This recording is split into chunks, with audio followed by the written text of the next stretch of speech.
In 2024, I have had the pleasure of witnessing and experiencing the transition of my first cat, the transition of my very first friend here on Earth. I've had the pleasure of witnessing the transition of my first dog. And I've had the pleasure of witnessing the transition of my most recent relationship.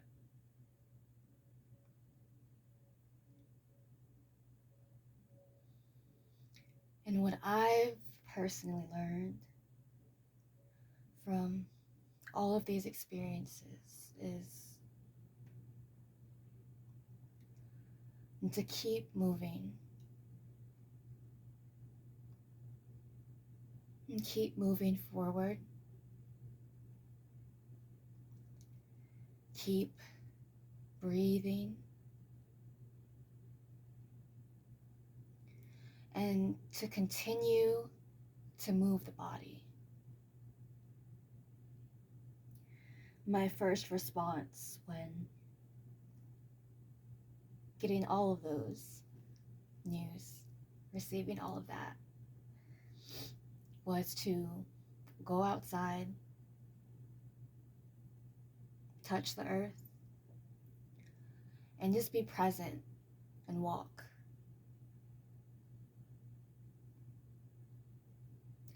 The being naturally wants to move. It naturally wants to begin the process of grieving. And it can be very easy sometimes to shut down.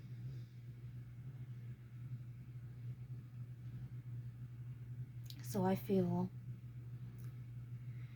very blessed with my connection to self, that even though in these circumstances, in these situations, it felt like I had no ground underneath,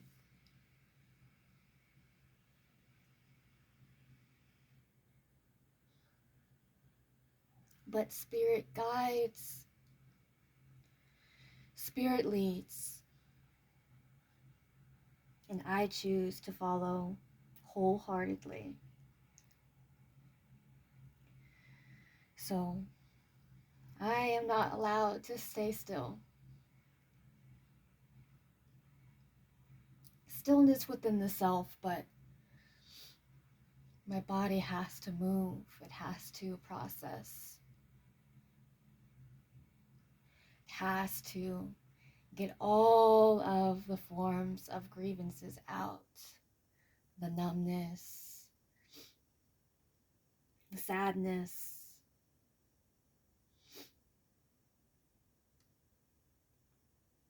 all of it.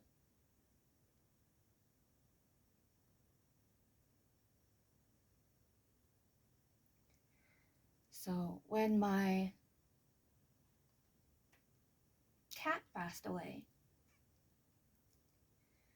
my first instinct, very much on autopilot or just my higher self taking over, went straight into our forest that we have on the land and just begin creating an altar for her. And allowing myself to grieve her as I was very present and moving my body. I didn't want anything to get stuck. I didn't want anything to become stagnant. So I just allowed my being to flow, to cry, to scream, and to move.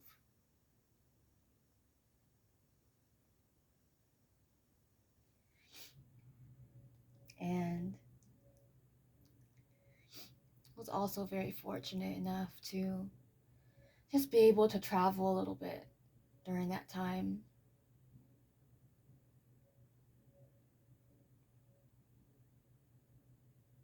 When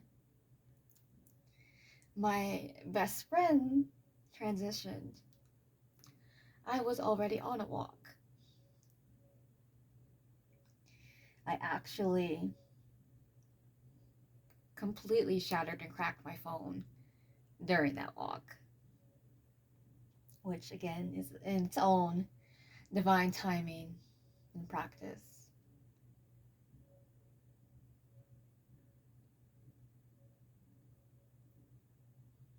And again, just out into the forest, feeling his energy because I knew he was close by.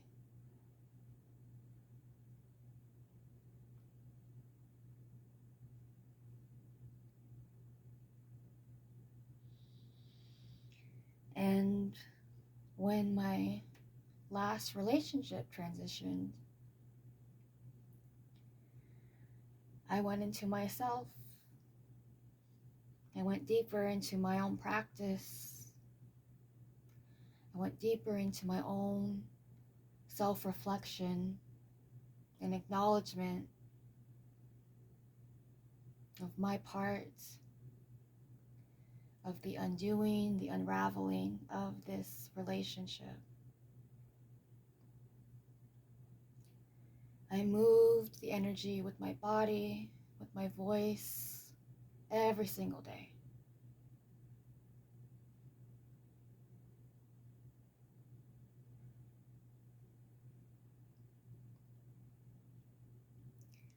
And with my dog passing,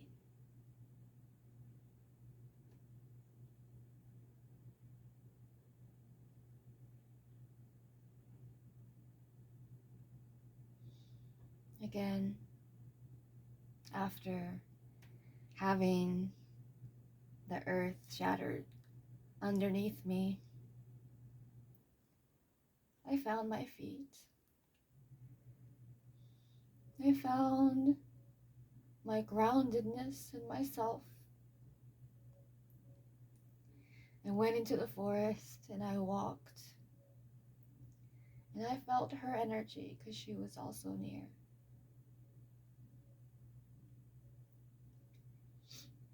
And she now shares a memorial with my kitten.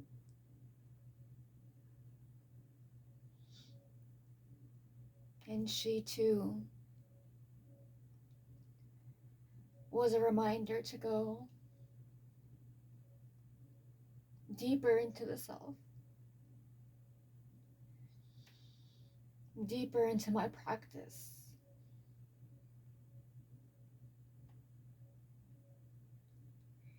Even deeper into gratitude.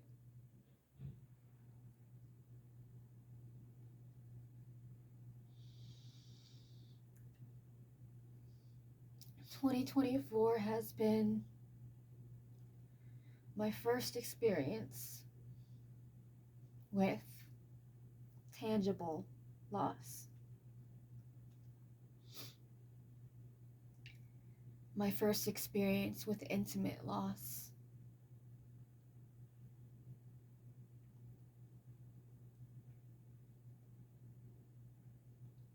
And I document this now to congratulate myself on the work and practice that we've done thus far on this earth walk in this year, on this journey, and to remind myself of how I show up for myself in the most extreme of experiences,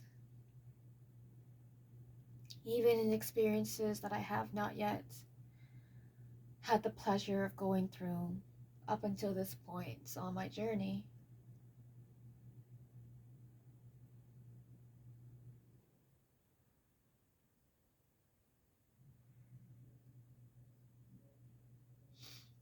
even to go so far as to have the experience of a past life, of me being with child,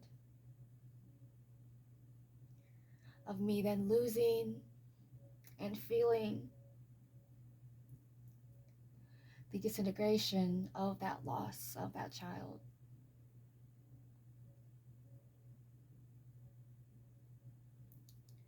Loss has been the theme for 2024 for me.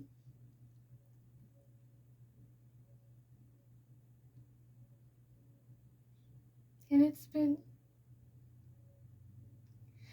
such a beautiful experience.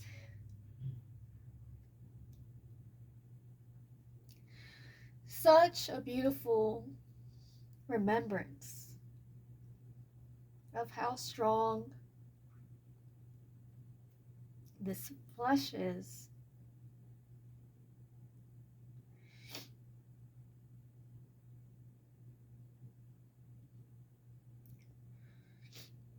Of how the mind can be an illusion.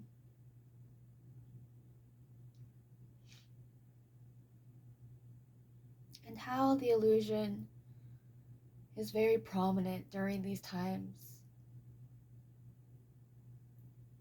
But it's so beautiful to see how much stronger the spirit, the soul is during these times as well.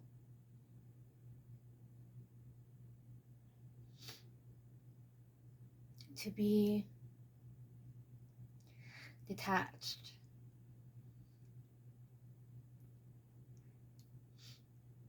To not be consumed by the human experience. To witness and be a witness of the self.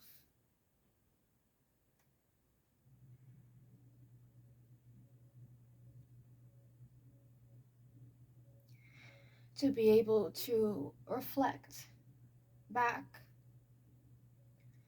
on all of these experiences and the time and space that was shared. And to know and understand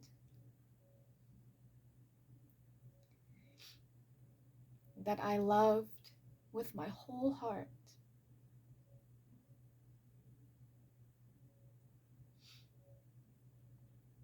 And for some of these relationships, I was received wholeheartedly back.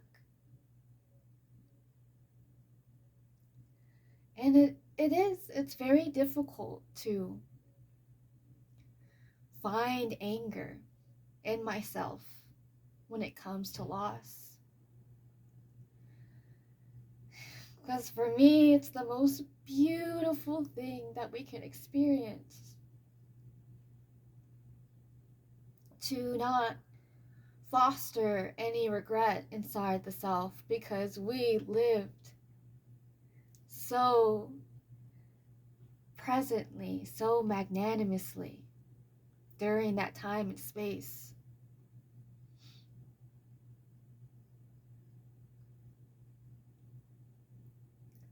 That with each of these relationships, there was a deep allowance of freedom for the other to be whoever they are meant to be, whether they choose or chose to embrace that in themselves.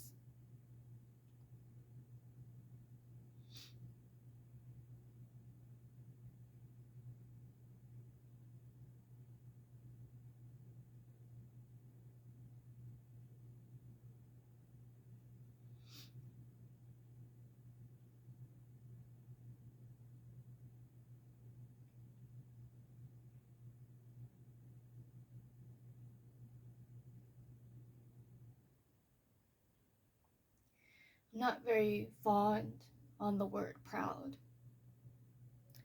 but it's the only word that is coming up at this moment. But something adjacent to being proud of the self. And not only this present self, that is, being able to see and witness and touch this physical form,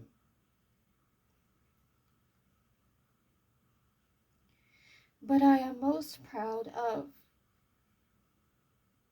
the child inside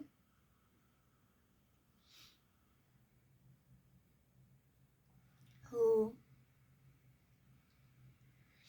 had fear during all of these experiences, but had faith and felt safe during all of these experiences because the higher self was very present,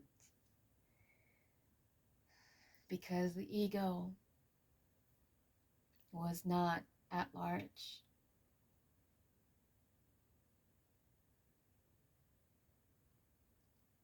When we finally come to an understanding of what balance can feel like inside the self,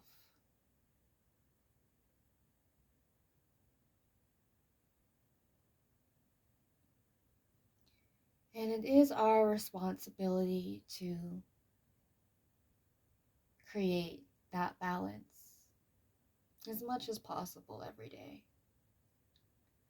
But to be able to create that balance in the most extreme of circumstances and experiences, that that is where we find and see true growth. That is where we can acknowledge all that we've evolved from, transitioned out of, been able to transmute and gift back to the self.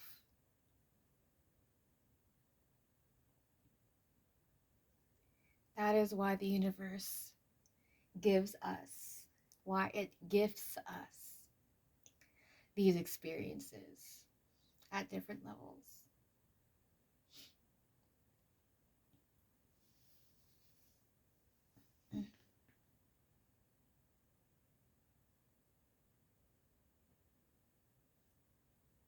Staying in the body,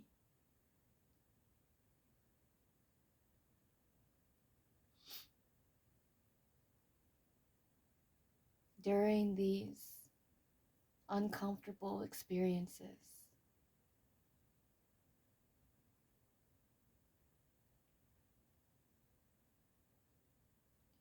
It not only allows us to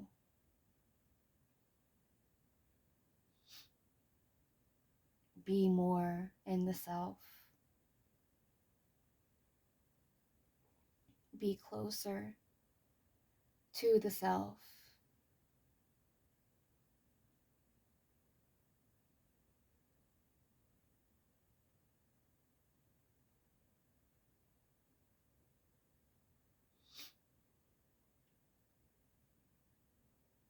but really being able to see the self so clearly.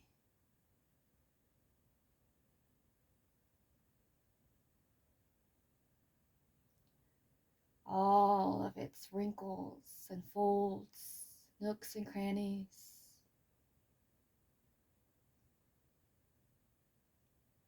all of its lines and curves.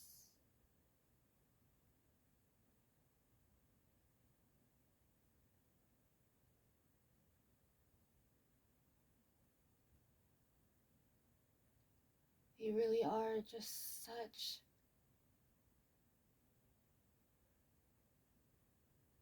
amazing creatures.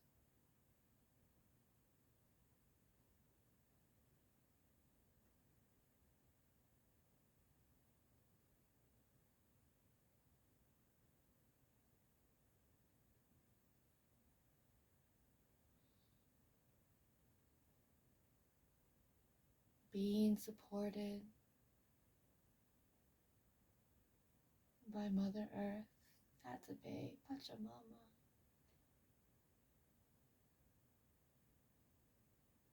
In all that we do.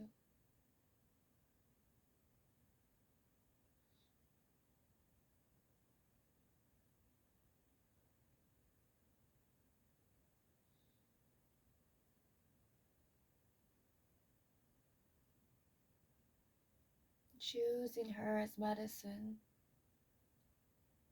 living through her medicine, being the medicine.